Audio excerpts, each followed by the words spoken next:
उत्तर सोलापूर तालुक्यातील नान्नज येथील युवकाने वांगी गावातील गायरान झुडपामध्ये आत्महत्या करीत आपली जीवनयात्रा संपवली। ही घटना शनिवारी 2 ऑगस्ट रोजी सायंकाळी 7 वाजण्याच्या सुमारास उघडकीस आली।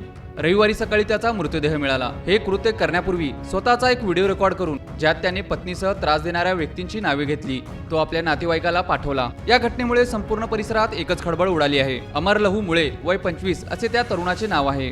शनिवारी सायंकाळी त्याने वांगी कळमळ रस्त्यालगतच्या गायरान जमिनीतील एका कडुलिंबाच्या झाडाला दोरीच्या साहाय्याने गळफास घेऊन आपले जीवन संपवले। आत्महत्या करण्यापूर्वी त्याने आपल्या आत्याच्या मुलाच्या मोबाईलवर एक व्हिडिओ आणि घटनास्थळाचे लोकेशन पाठवले।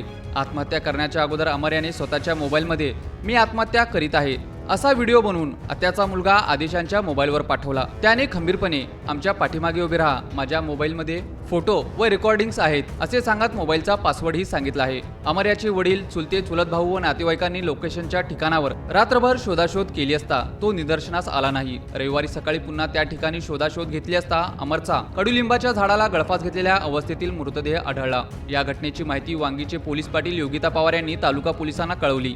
तपासाकरिता व शवविच्छेदनाकरिता अमरचा मृतदेह सिव्हिल हॉस्पिटल येथे पाठवण्यात आला आहे।